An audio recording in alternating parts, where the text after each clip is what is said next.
if you know these five things, you start experiencing God more in your worship. People always long for the wrong things in the place of worship, and that is why they end up missing out on God in their place of worship. Number one thing that people do that make them miss God in the place of worship is that they often concentrate on the singing more than the God that they are singing to. So oftentimes we can be in congregational worship, or oftentimes even in our personal place of worship, we are more concerned and we are desiring, longing more for the song. Maybe you're using a playlist, for example, and you're hoping for the next song rather than hoping for God to show up in your worship. And so oftentimes it happens where we, the congregation, also put pressure on the worship leader simply because they've observed that our response for some certain songs are more better than the other. So when we sing songs or focus on the singing more than the God, we are going to miss God that way. And secondly, most times when your minds are moving everywhere, you cannot place your mind on God or focus your heart or your mind on God, and your mind begin to think about different things, your career, how you went through stress at work, your marriage, relationships, and all of that. So when our mind is everywhere, it will be difficult for us to be able to focus on God. And that is why it's very important for us to empty our heart before coming to the presence of God, because once your mind is absent, then obviously you are not going to be able to experience God in your worship. Thirdly, people don't know who they are worshiping. Most times, believers don't have the knowledge of who they are worshiping, who God is, what God desires, and of course, how other people in the scripture also have walked with God.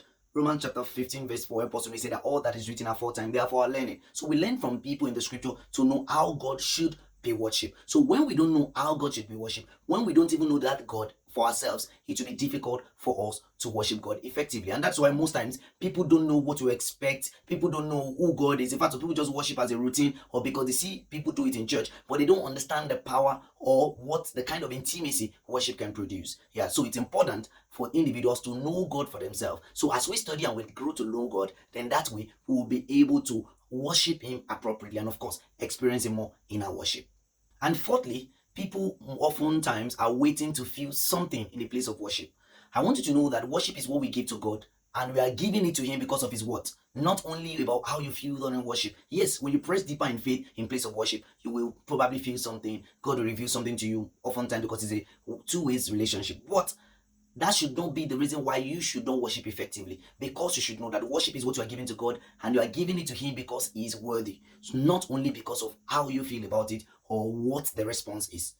And lastly, people often carry baggages to the place of worship, such as unforgiveness, bitterness, and all of these things, guilt. And that way, it's difficult for us to be able to find God in place of worship. It's just as if you are calling God with a FaceTime or on a video call with a cracked screen. Obviously, it's going to be blurry. You might not be able to have a proper communication or effective video call with Him. So the same way, when we come with baggages to the place of worship, the danger is that we are not going to get the best in the place of worship. So how do we do that? We should understand that all our guilt, unforgiveness, we should deal with that first before coming to the place of worship. And finally, I want you to know that freedom starts from openness. And when openness is absent in our worship, it will be very difficult for us to experience God in the place of worship. So come as you are. Come with the open heart. Come and drop your baggages and come to the place of worship with the whole of your heart, with the whole of your mind, focusing on the one who is worthy of your worship and is worthy of what you are offering to Him, not only the response or the feelings you're going to get. So when we begin to know all of this and focus on this, we'll see that we'll start experiencing God more, because God will be the priority of the worship rather than our worries, rather than the baggages, rather than all the things that our mind is thinking about at that time. So we focus our mind onto God, because at that point is a point of intimacy, and we know that truly God is worthy of that worship. God bless you. See you some other time. Bye.